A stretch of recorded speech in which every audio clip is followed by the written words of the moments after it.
নিয়েছি এখানে 5 পিসের মতো রুই মাছ, আর নিয়েছি শোলা কচু। শোলা কচুর সাথে একটা বড় সাইজের আলু নিয়েছি। শোলা কচু থেকে এই সাইড থেকে এতটুকু একটা টুকরা কেটে নিয়েছি। শোলা কচু দিয়ে রুই মাছের একটা ঝোল রেসিপি বানাবো। শোলা কচু সম্পূর্ণটা লাগবে না, তাই এতটুকু একটা টুকরা কেটে ছিলকা ছাড়িয়ে নিয়েছি। ওদিকে গরম জলের মধ্যে সামান্য লবণ দিয়ে দিলাম, আর শোলা কচুগুলোকে এইভাবে লম্বা লম্বা করে কেটেছি, এগুলা গরম জলের মধ্যে ভাপিয়ে নিচ্ছি। সবগুলো কচুর টুকরাগুলা লবণ জলের মধ্যে ডুবিয়ে কিছুক্ষণ ভাপিয়ে নেব। এতে করে গলায় ধরার আর কোনো চিন্তা থাকবে না। কিন্তু কচুটা খুব ভালো ছিল, এটা গলায় ধরে না। তবুও কচু আমি সবসময় লবণ দিয়ে একটু ভাপিয়েই রান্না করি। ভাপানোর পর জলটা ঝরিয়ে নিলাম। আলুটাও এরকম কচুর মতো লম্বা লম্বা করে কেটে নিয়েছি। মাছের মধ্যে দিয়ে দিচ্ছি হলুদ, আর দিয়ে দিচ্ছি লবণ। 4 পিস নিয়েছি মাছ, 5 পিস নিয়ে নেই, বেশি হয়ে যাবে, তাই 4 পিস দিয়েই এই কচুর রেসিপিটা বানাচ্ছি। লবণ আর হলুদটা মাছের গায়ে খুব ভালো করে মেখে নিচ্ছি। নমস্কার, কলিজ কিচেনে সবাইকে স্বাগত জানাচ্ছি। লবণ হলুদ দিয়ে মাছটা মেখে নিলাম, আর এখানে সামান্য আদা কুচি করে রেখেছি, আর একটা মিডিয়াম সাইজের টমেটো কুচিয়ে রেখেছি, আর বেশ কিছু পরিমাণে কাঁচা লঙ্কা এখানে চিড়ে রেখে দিয়েছি। গ্যাসে একটা কড়াই বসিয়ে দিয়েছি, এর মধ্যে দিয়ে দিয়েছি সামান্য সরষের তেল। তেলটা গরম হয়ে যাওয়ার পর ওই তেলের মধ্যে লবণ হলুদ দিয়ে মেখে রাখা রুই মাছগুলো ভেজে নিচ্ছি। রুই মাছগুলোকে একটু কড়া করে ভাজবো। আমি যখনই কোনো ঝোল রেসিপি বানিয়ে থাকি তখন মাছটা একটু কড়া করে ভেজে নিই, যেহেতু ঝোলের মধ্যে মাছটা দিয়ে কিছুক্ষণ ফুটিয়ে নিতে হয়, তাই মাছটাকে একটু কড়া করে ভাজি। মাছগুলো উল্টে পাল্টে এইভাবে লাল লাল করে ভেজে নিচ্ছি। এগুলো ভাজা হয়ে গেছে, এখন উঠিয়ে নিচ্ছি।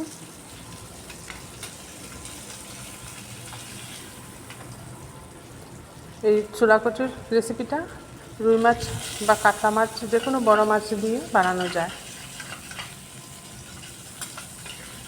সব ভাজা মাছগুলো আমি একটা বাটিতে উঠিয়ে নিলাম। এবার ওই তেলের মধ্যে বড় বড় করে কেটে রাখা আলু একটু ভাজা ভাজা করে নিচ্ছি।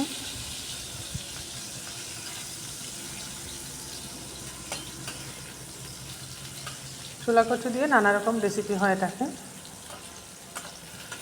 আর ছোলা কচুটা বাজার থেকে ঘরে আনার পর 2-3 দিন ঘরে রেখে তারপর রান্না করলে গলায় ধরার কোনো সম্ভাবনা থাকে না, যেহেতু কচুটা অনেকটা শুকিয়ে যায়। আলু ভাজা হয়ে গেছে, এগুলো নামিয়ে নিলাম।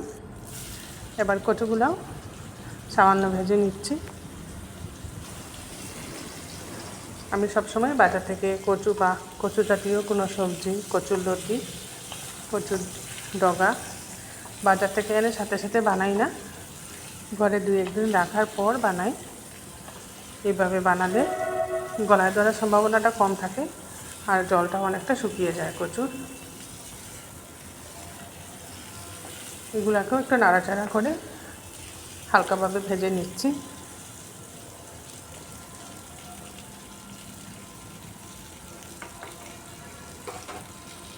ছোলা কচুগুলো দেখুন লাল লাল হয়ে গেছে। আর বেশিক্ষণ ভাজবো না, এগুলো নামিয়ে নিব।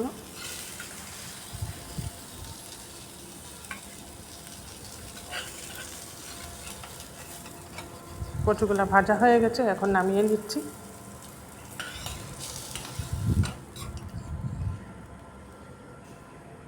প্রথমেই যেহেতু তেলটা একটু বেশি দিয়েছি, আলু কচু সবগুলা ভাজা করে নিলাম ওই তেলের মধ্যে। আর তেল দিচ্ছি না, ওই তেলের মধ্যে ফোড়নে দিয়ে দিলাম গোটা জিরে।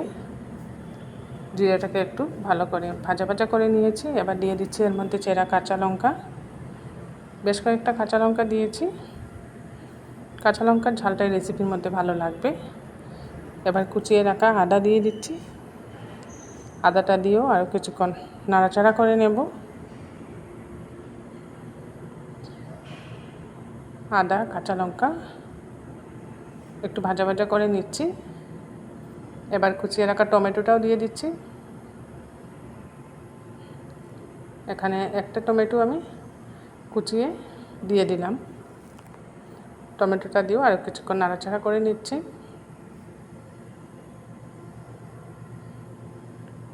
এবার এর মধ্যে দিয়ে দিচ্ছি পরিমাণ মতো লবণ। লবণটা যতটুকু লাগবে রেসিপির মধ্যে সেটা একসাথে এর মধ্যে দিয়ে দিলাম। লবণ দিয়ে একটু কষিয়ে নিলে টমেটোটা তাড়াতাড়ি সফট হয়ে যাবে। দিয়ে দিয়েছি সামান্য জল, যেহেতু গুঁড়া মশলাগুলো দেব, গুঁড়া মশলাগুলো যাতে পুড়ে না যায় এর জন্য সামান্য জল দিয়ে দিলাম। হলুদের গুঁড়া দিয়ে দিয়েছি, আর দিচ্ছি জিরে গুঁড়া, আর লাগছে এখানে লাল লঙ্কার গুঁড়া। এই রেসিপির মধ্যে ধনে গুঁড়া দিচ্ছি না। হলুদের গুঁড়া, জিরে গুঁড়া, লাল লঙ্কার গুঁড়াটা দিয়ে খুব ভালো করে এবার কষিয়ে নিতে হবে।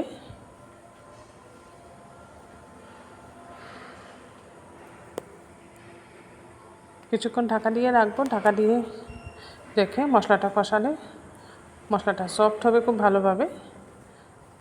ঢাকাটা সরিয়ে দেখুন, আপনাদেরকে দেখিয়ে দিচ্ছি মশলাটা খুব সুন্দরভাবে কষানো হয়ে গেছে। কষানোর এই পর্যায়ে ভেজে রাখা আলু আর শোলা কচু একসাথে দিয়ে দিলাম। আলু আর কচুটা দিয়েও মশলার সাথে আরও কিছুক্ষণ খুব ভালো করে কষিয়ে নিচ্ছি।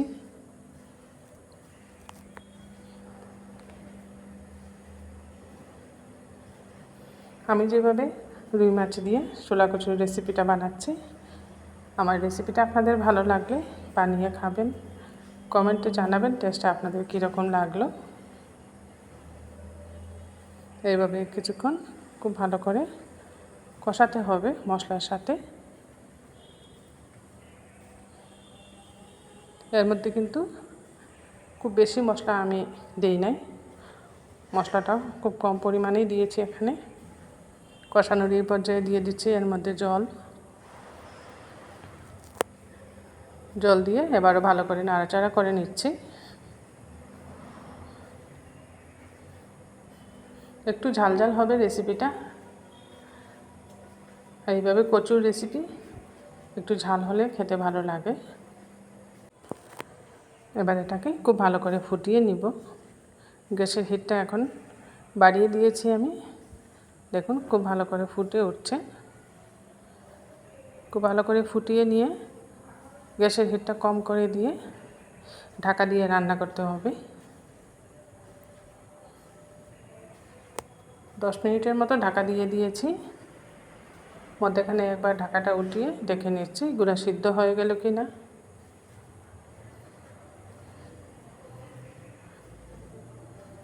কচু যেহেতু আগে ভাপিয়ে নিয়েছি তাই সিদ্ধ হতে খুব একটা সময় লাগবে না। আলু সিদ্ধ হয়ে গেছে, কচুও সিদ্ধ হয়ে গেছে। সিদ্ধের এই পর্যায়ে এখন ভেজে রাখা মাছগুলো দিয়ে দিতে হবে।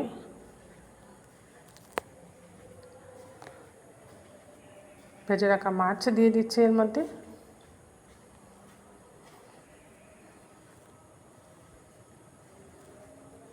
এইভাবে ছোলা কচু দিয়ে ঝোল বানিয়ে দেখবেন, একটুকু গলায় ধরবে না, আর খেতে খুব ভালো লাগে। এখন তো অনেক গরম পড়েছে, গরমের মধ্যে এইরকম ঝোল রেসিপি খেতে সবারই ভালো লাগে। মাছগুলা দিয়েও একটু নাড়াচাড়া করে আবারও কিছুক্ষণ ঢাকা দিয়ে দেব। এতে করে মাছের মধ্যেও মশলাটা খুব সুন্দর ঢুকবে। আরও 5 থেকে 7 মিনিট ঢাকা দিয়ে রান্না করার পর রান্নাটা প্রায় হয়ে এসছে। নামানোর আগে উপর থেকে দিয়ে দিচ্ছি ধনেপাতা। রুই মাছ দিয়ে কচুর ঝোলের এই রেসিপিটা আপনাদের ভালো লাগলে একটা লাইক করে দিবেন, আর কলিজ কিচেনটা অবশ্যই সাবস্ক্রাইব করে নেবেন। আর যারা এই রেসিপিটা ফেসবুক থেকে দেখছেন, ফেসবুক পেজটা ফলো করে নেবেন। তৈরি হয়ে গেল ছোলা কচু দিয়ে রুই মাছের ঝোল রেসিপি।